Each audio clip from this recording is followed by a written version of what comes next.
Is that a manual grinder? Yeah, I like the romance of it. I'm stubborn with my own self and I sit here every morning just grinding. You gotta work hard for your coffee. Yeah. What if you wake up on a Sunday morning and you've had a big night and all you want is a coffee, but you've got to get up and grind it? Gotta get up and grind, absolutely. So, what are you talking about? Well, I was just going to talk to you about the renovation and why you did it. I just don't think there's anything better than when you walk up to an Art Deco and you've got this beautiful old door. You feel like you've walked into a piece of history, and there's a connection that you have with that probably lacks in anything that's built today. Yeah, it's super charming. I think that's one of the things that drew me to the apartment. You can really create a beautiful life here, being so close to the city, and then have some old world charm. We were obviously introduced through a mutual friend in the design world. I was an interior designer, you're an architectural photographer. You spent a lot of time in amazing spaces. How do you feel that's influenced your outcome and what you've done here?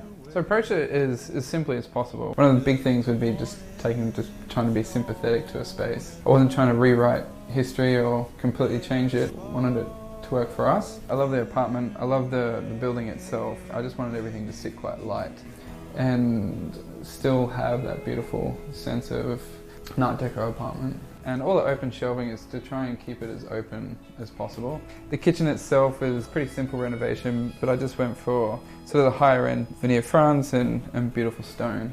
And I just tried to keep that sort of going throughout the whole apartment. And I think that kind of translates through how you've done your refrigeration and freezer. All the Fisher & Paykel cool drawers, both fridge and freezer. So nothing broke the line of the countertop. Terry, I'm a huge fan of the built environment in terms of sustainability and the way that people live. Talking about transport, convenience, and obviously just lowering the carbon footprint. There's a lifestyle and a culture that comes with that. But an Art Deco, there's a certain romance about it, isn't there? Oh yeah, it's certainly charming. So the building's almost 100 years old. It's in really good condition. Everything's a little bit firmer and tighter, and there's a few creaks and groans. The heavy weight of the walls give you that sort of a good thermal mass. Cooler in the summertime. Laura and I just love collecting little pieces of artwork and knickknacks, and all those pieces have a story about them, which is what this property has. It has a story which is authentic and it's real and it has that romance about it. It wasn't built last week, that's for sure. It wasn't built last week. So who cooks, you or Laura?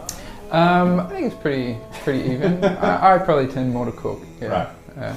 The problem that you normally face with Art Deco is that you have a disconnect between the living areas, whereas here they are actually connected. Your kitchen and your living, dining is all as one. But probably the biggest thing about this is that you've got this amazing, huge outdoor area and just off the kitchen area. Yeah, it's like a little cubby house out there.